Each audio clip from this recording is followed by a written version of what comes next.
Hello everyone, welcome back to Curly Nurse Keto.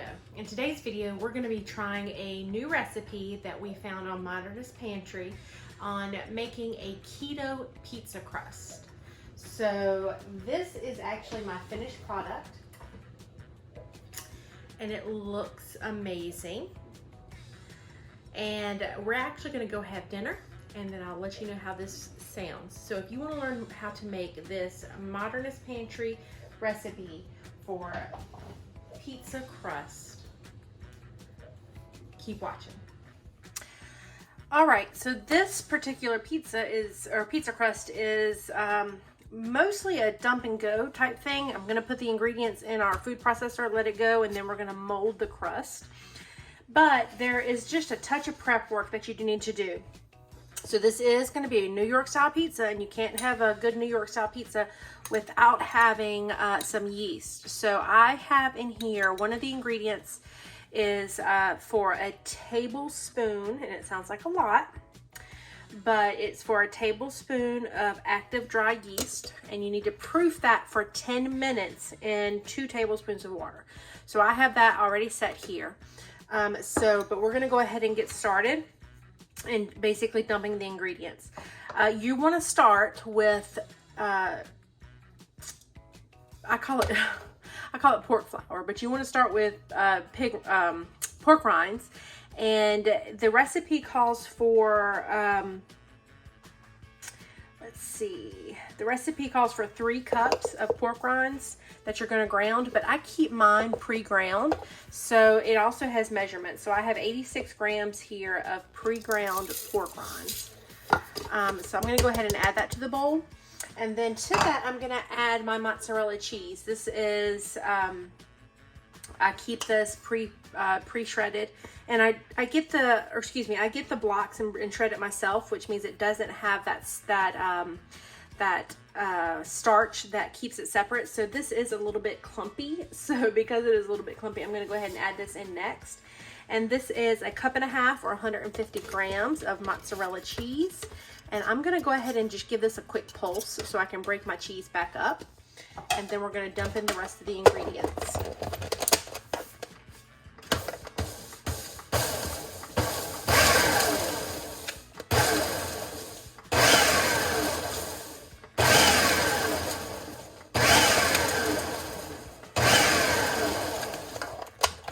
Now that has, I have gotten the clumps out of my cheese. Sorry, I hit the camera there. I'm going to go ahead and add in the rest of the ingredients. So the ingredients certainly do sound like the science experiment that we have done in the past here, but it works. It really is kitchen magic. So we're going to go with that. So I've already got I'm going to dump everything in there. So I've already got my cheese. I've already got my my panko, pork panko. I'm going to go ahead and add to this 3 large eggs. And then in addition to that, you need to add 30 grams of egg white powder. So I'm going to go ahead and dump that right in there. And what we're doing is basically making a crust out of protein. And do check out the Modernist Kitchen website and the Modernist Kitchen YouTube channel, so you can really get into the science of all this. But we're creating a situation where our proteins are going to work to help us get rise on this. So that was the egg white powder. I'm going to add 2 tablespoons or 15 grams of golden flaxseed meal. I did not have the golden flaxseed meal. This is all that I had. It is flaxseed meal, but I'm going to go ahead and use that because that's what I had. And then I'm going to add a 1 tablespoon of I'm Free Perfect Gluten Replacement. This is something that you can get from the Modernist Pantry. So I'm going to go ahead and add that in. I'm going to add in the Evercrisp, 2 tablespoons of Evercrisp. And again, that's from Modernist Pantry. Check out their website. I've got it linked below. I've got also a 250 bloom beef gelatin, and I know that sounds unusual, but go for it because it is absolutely going to help with the crispiness of your crust, according to what they say. This will be the first time we've tried it. And then we want to add in some, it calls for I'm Free Perfect baking powder, 1 teaspoon. I didn't have that. I just had regular baking powder, so I used it. So just be aware that this is not a gluten-free recipe. And then to this, I'm going to add that proofed yeast, and that's going to help give us some rise here. So I'm going to go ahead and spoon all of that goodness in, and I wish you could smell this. I wish there was smell-o-vision, because it smells like a pizza shop right now in my kitchen. It smells amazing. So we're going to go ahead and pulse all this together in the food processor. And I like to make keto simple, so I let whenever I have a tool that can do the work for me, I let that tool do it. So I'm going to go ahead and pulse this.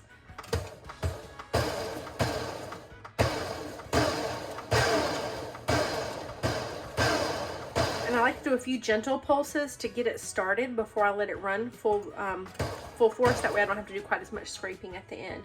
But the recipe says that once you get this in there, you want to put all of it in there and process for 20 to 30 seconds. So meet me back here and you'll see what it looks like.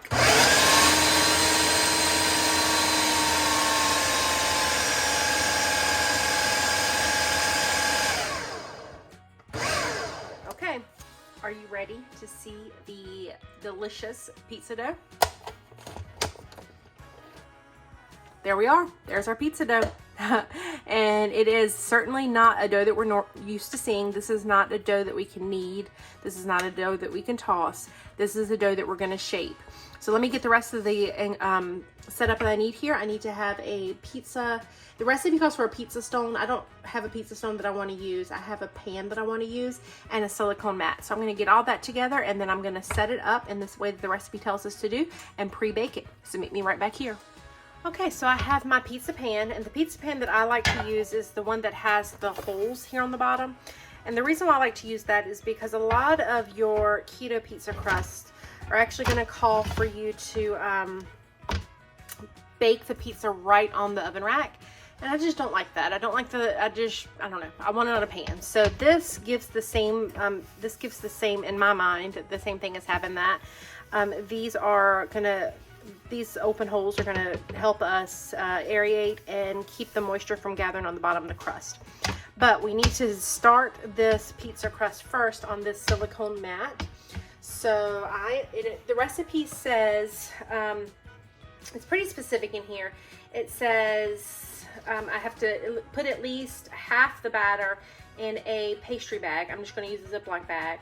And then I need to take the rest of it to create the crust. Now this pizza crust is not like a dough. It's not going to be one that we can form. It's more of a batter. So it says to spread the batter in a large circle about 1/4 inch or 1/4 inch thick. If you prefer a thicker crust, you can make the base layer up to 1/2 inch thick. So I'm going to go ahead and get started on, I'm going to take half of the batter and place it down on my silicone mat here. And it's a pretty thick batter, I have to say. So I'm going to go ahead and just take this and spread it to 1/4 or 1/2 inch thick.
So the recipe says specifically that if you watch the video found on Modernist Pantry's website or YouTube channel, it specifically says it really doesn't matter about the shape. You can make whatever shape you want. The biggest thing that you need to be concerned about is the consistency of the thickness. So I have worked this around until it is pretty consistently, I think, the right size. I am definitely not a professional, but we're going to go with what we have here. But it also says on the video that you do not have to worry about like the little holes here, because it is going to rise and we are going to pre-bake it and it's going to fill in. So the next thing that I'm going to do here is take the piping bag. And again, I'm just using a Ziploc bag that I've cut the end off of. I'm going to go ahead and take that and make the edging around the crust. So meet me right back here. All right, so I have the rest of the batter, the other half of the batter here in this, again, in my version of the piping bag. And we're just going to go ahead and create a circle around the edge. That will be the edging of our crust. And again, I am no professional, so mine is not nearly as pretty as I guess it could be. So that is done. I'm going to go ahead and touch it up a little bit a few places. I'm sure it doesn't have to be perfect, but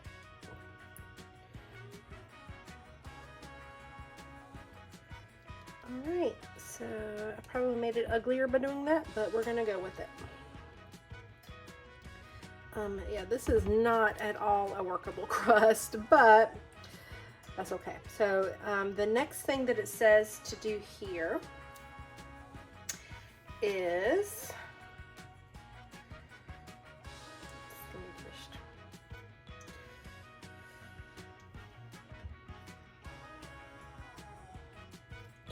it would probably not stick to my finger quite as much if I had wet my finger, but I didn't. So there you go. It's not pretty, but we're gonna go with it. So it says that to allow this batter to proof for 30 minutes before baking. And that way the yeast is going to become more active and it's going to form some natural air pockets. So really we're going to proof it, allow some rise is what we're going to do. But you're not going to expect it to rise very much because you don't have the flour to create that rise for the yeast. So we're going to go ahead and do that. We're going to let it proof for 30 minutes and then we're going to throw it in the oven as it says to pre-bake it. And it says that you need to place this in a preheated oven and bake for 10 minutes. And that allows for the batter to rise and it prevents it from becoming soggy overall.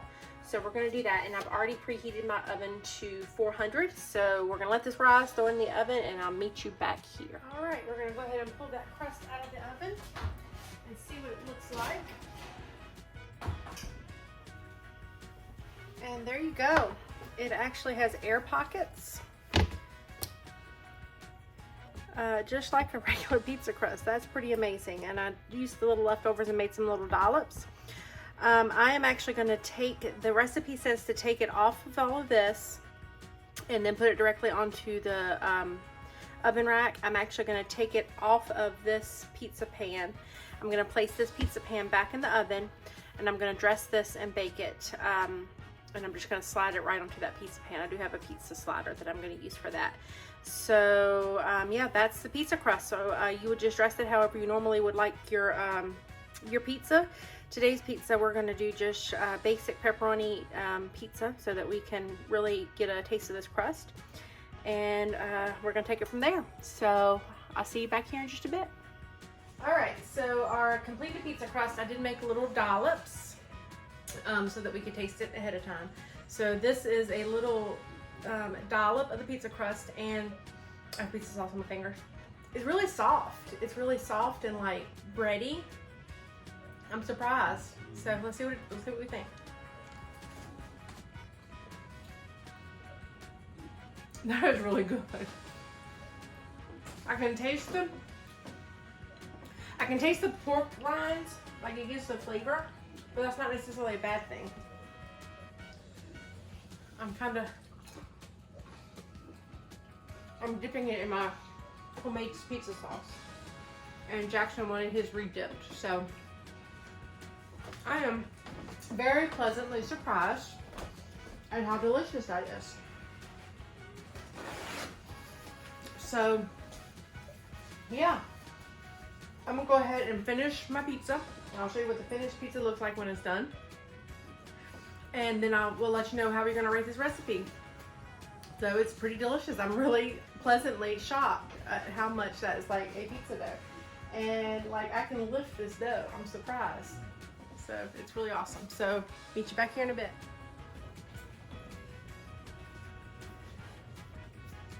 Okay everyone, so we just finished dinner.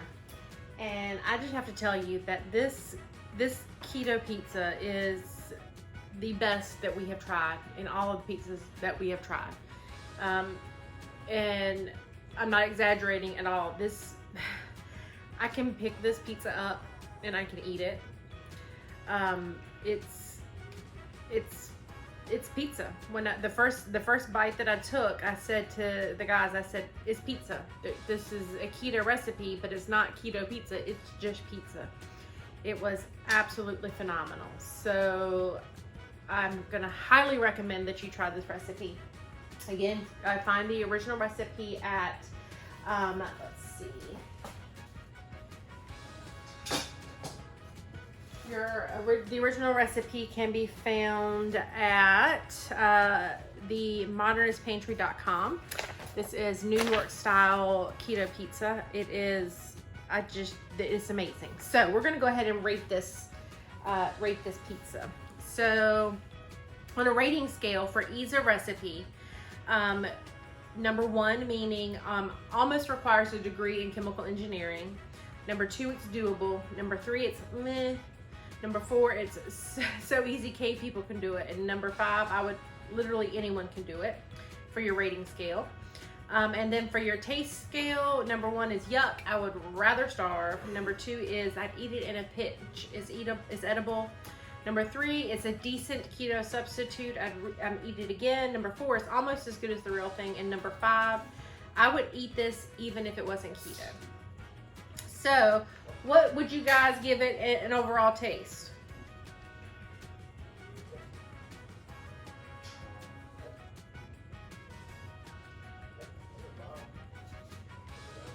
Yeah. What about you, Jack? All right, so for ease of recipe, I'm gonna say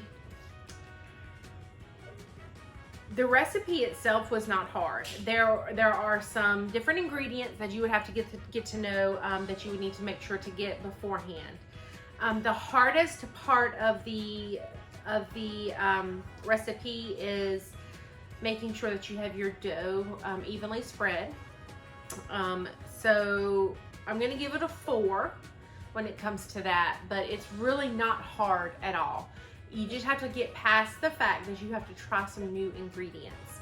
And then we all gave it a 5. So overall, this recipe gets a 9 out of 10.